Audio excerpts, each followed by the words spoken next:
आम्ही सगळ्यांनी ही देखील भूमिका घेतलेली आहे की एकनाथ शिंदे साहेबांनी जर उपमुख्यमंत्री पद स्वीकारलं नाही तर आम्ही देखील, आम्हाला जर एखादी जबाबदारी कोणावरही म्हणजे माझ्यावर असं जरी टाकण्याचा प्रयत्न शिंदे साहेबांनी जर केला तर ती आम्ही देखील स्वीकारणार नाही, अशा पद्धतीची आमची भूमिका ही स्पष्ट पद्धतीनं काल आम्ही शिंदे साहेबांना सांगितलेली आहे.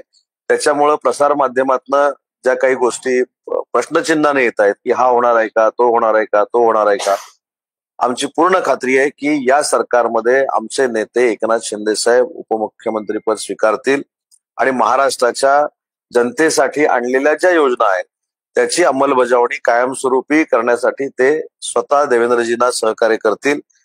एकत्र बसून महाराष्ट्रातले सगळे निर्णय होतील याची आम्हाला पूर्ण खात्री आहे. त्याच्यामुळं मला असं वाटतं की आता कोणाची नावं येऊ नयेत ही माझी प्रामाणिकपणाची इच्छा आहे.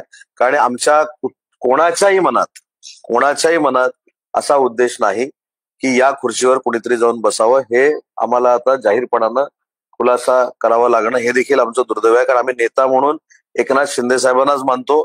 आमचं सगळ्यांचं राजकीय करिअर आम्ही त्यांच्या हातामध्ये दिलेलं आहे. त्याच्यामुळं त्यांना डावलून कोणतरी काय करत असेल तर आम्ही देखील गप्प बसणार नाही.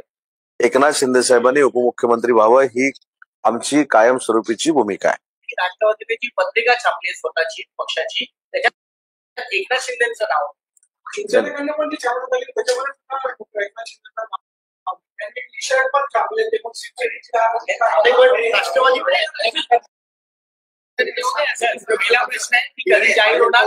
काय होतं 4-5 प्रश्न विचारलं ना की मी एका प्रश्नाचं उत्तर सांगताना पुढचे प्रश्न विसरून जातो. मग तुमच्या मनामध्ये अजून काहीतरी शंका निर्माण होते. ते पहिली गोष्ट निमंत्रण पत्रिकेच्या बाबतीमध्ये माननीय मुख्यमंत्री होणारे देवेंद्रजी असतील, माननीय एकनाथ शिंदे साहेब असतील, अजितदादा असतील, या संदर्भात ज्यावेळी बैठकीला बसले होते त्या बैठकीला मी देखील होतो. पासे काही मला अर्थ आहे असं वाटत नाही. आम्ही जी निमंत्रण पत्रिका छापली ही शासनाच्या फॉर्मॅटमध्ये छापली आणि ती आम्ही आमच्या शिवसैनिकांना